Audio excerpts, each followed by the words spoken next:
Use, homelessness, drug addiction, promiscuity, hope for help, depression, business are just some of the subjects discussed today on Reclaiming My Life with the author of Amazon's #1 best-selling book, Reclaiming My Life. Here's television and radio host Claudia Massey.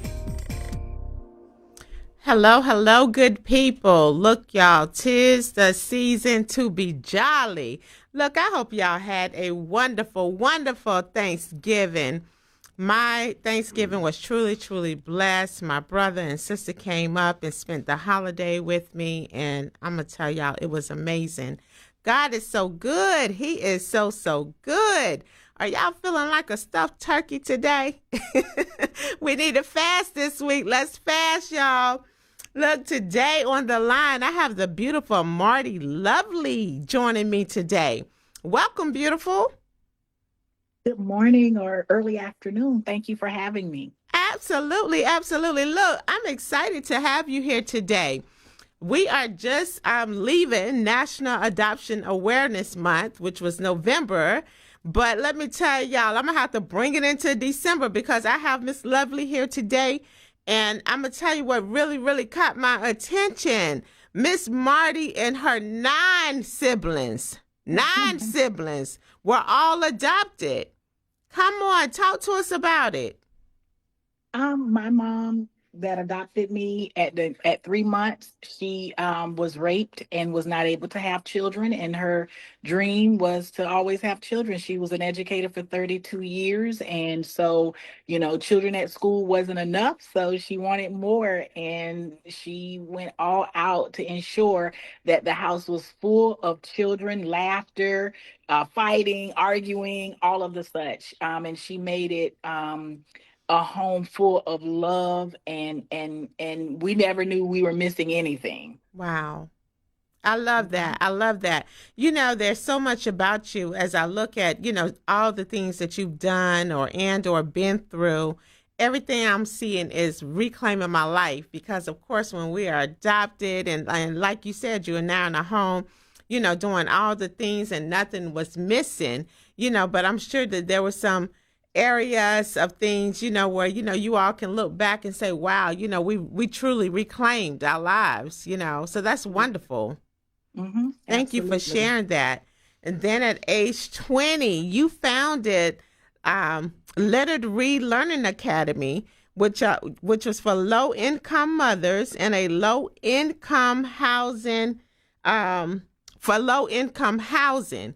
And again, y'all, we're talking about reclaiming my life because when you're talking about helping mothers who come from low-income families, and then you did something so magnificent, to create such an academy, if you would talk to us about the Learning Academy and what inspired it. Well, what inspired it was my own daughter, and basically not wanting her to leave. It was my first child. And so I opened up a childcare facility in my home at the time. And then the opportunity came across the news that this historic house was going to be relocated. It's called Cornway, which is a project area for low income families. And so they, put a bid out and said, the owner is stating whoever has the best idea could win that bid and be able to do something in this area. And so I reached out, I wrote up a business plan, how I would use the facility to assist in what I was currently doing. And I ironically was contacted out by the news media and stated that the owner loved my idea, my business plan, and had picked and chosen mine over the ones that he had received and wanted to talk further. And so I went and met with him face to face, and basically it was a handshake deal. And then basically they relocated the historic home to Cornway. And then basically he outfitted it. He asked me what I needed to ensure that it would be able to do what I needed it to do. And so we made it a child care facility housing up to 25 children, including infants up to 5 years old. Wow. Come on now. Mhm. And this was at age 20. Yes, ma'am. And since then? And since then, I know you've done so much. Talk to us. This is so inspiring. Y'all, we're talking about a woman who was adopted along with her 9 siblings. At age 20, she founded her own learning academy. And you just heard, come on, this is very inspiring. Y'all, this lets you know that you can do anything that you're truly passionate about. So from age 20 to now, talk to us because I know that you've founded several more business and opportunities for people and allow people and help people to reclaim their lives. Yes, ma'am. Since then, I furthered my education. I broadened my horizon, and went on to be, more impactful in education, becoming a principal of high school, every level, but high school was my baby. But then I start seeing that there was some needs that were not being met by the state of Florida. And so we went on to open up another childcare facility in West Palm Beach, Florida. And then we opened up our private school that caters to K to 12, which is Treasures Academy. And we just launched our second Treasures Academy 2 that is going to be opening in Kentucky. So we are out to, educate as many young minds as possible, because there's a lack. And so basically, I always tell my staff that anybody can go and get the paperwork to be a teacher, but you got to have a gift to educate young minds. Yes. Woo. I love that. Thank you. Y'all heard. Look, so then you went on to use your psychology degree to counsel clients in recovery and assisting them to stay sober and clean. So talk Yes, to us. ma'am. What did this look like? During COVID, there was I have a degree in psychology. And so uh, during COVID, a lot of people relapsed in drug addiction. But before COVID, I was doing therapy sessions around in the community for people that were going through treatment. But then in COVID, it really got bad. And so there was a company that needed um, therapists to come in and not just with drug addiction, but also with young kids with behavioral issues as well, and families that were in crisis. And so I had the opportunity to put my degree to work out of the education side, and went on to the therapy side and was able to help families from 5 years old all the way to actually like 60 years old, through therapy, help them through some things that they were going through. And they were all over the map. It was not just drug addiction. It was behavioral. Some of it was grief counseling. Some of it was an array. But through that 5 year period, 3 year period, it was a lot of going into families that felt like they were without and that they needed it. Mm-hmm. Wow. Mhm. You're an amazing woman. Thank you. Yes, ma'am. You are an amazing woman. That's why I said in the beginning, now here you are, you're counseling clients in recovery, assisting them to stay sober and clean. That's helping people reclaim their lives. Okay. Absolutely. Then you're helping low income mothers in the child care and in housing. That's helping people reclaim their lives. And Yes. we need more people that's willing to be out there in the fields doing these kinds of things, y'all. This is service. I love it. Helping people. You know what? People don't want to reach back. They don't want to reach back. And you started at such a young age, at age 20, truly an inspiration. What encouraging words could you leave today, Miss Lovely, for our listeners who are trying to reclaim their lives? Not only trying to reclaim their lives, but I know there are a lot of parents also who are struggling with childcare, whether it's financially or just being able to trust people with their children. What could you Right. leave to those listeners today? Well, first, to encourage anyone that's out there, find the thing that you love. And when you find what you love, and you'll say, well, how do I know I love it? When you'll pay to do it. When you'll pay and you're not receiving any check, and you will pay them to go and do it, that's how you know you love to do it. And so you first find the thing that is your true love, your passion, and then that's where you stick to. You go after it. You see how you can make it better, because you love it so much. And when you start doing that, you start focusing on how you can better that field or better that entity. And the negative kind of goes out the door because you're so focused on how to make something better.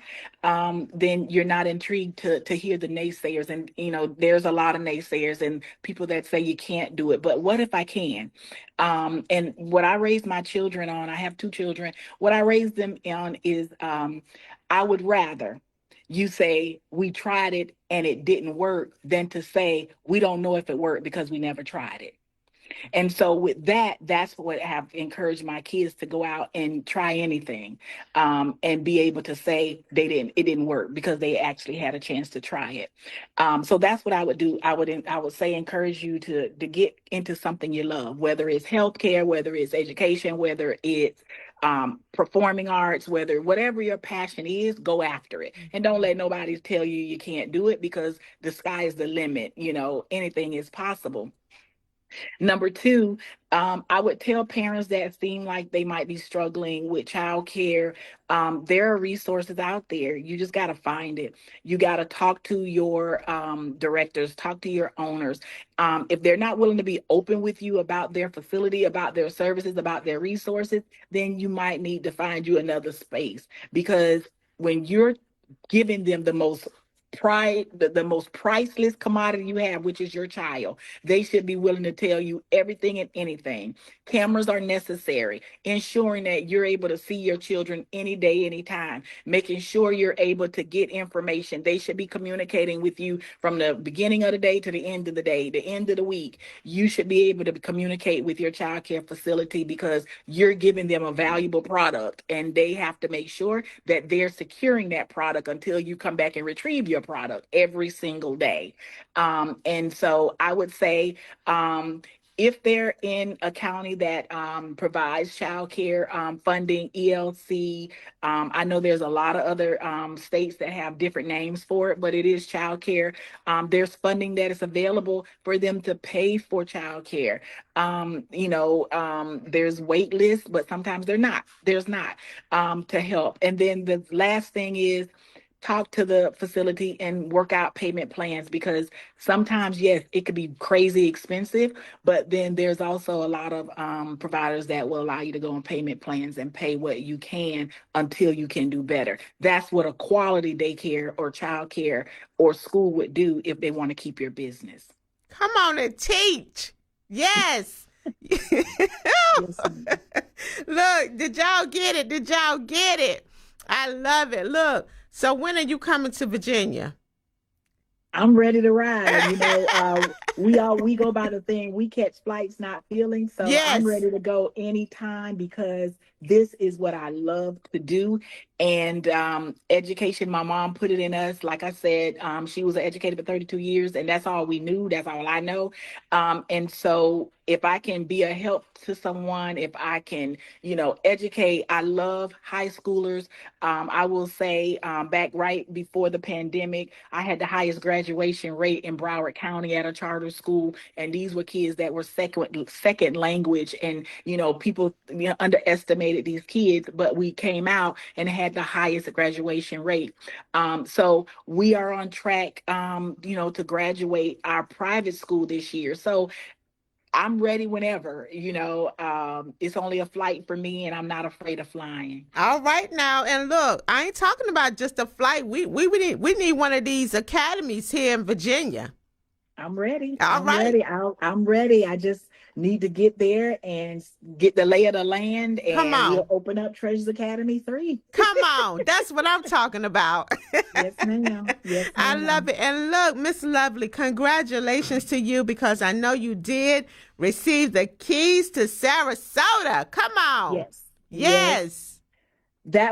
That was different, because I was underestimated, and that's why I led out by saying don't let anybody tell you you can't do it.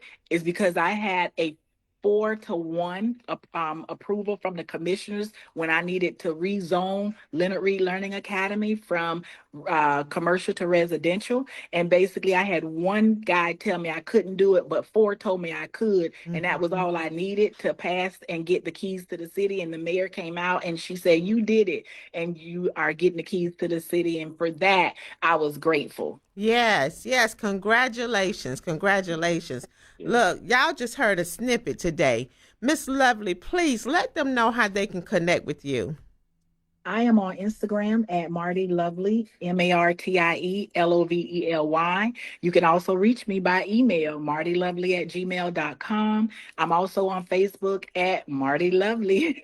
So I'm everywhere just under my name, Martie Lovely.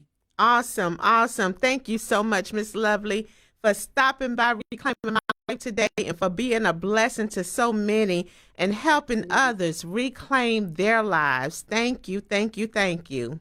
Absolutely. And thank you again for having me. You are so welcome. And look, y'all, the message today is you can do anything. You can do anything.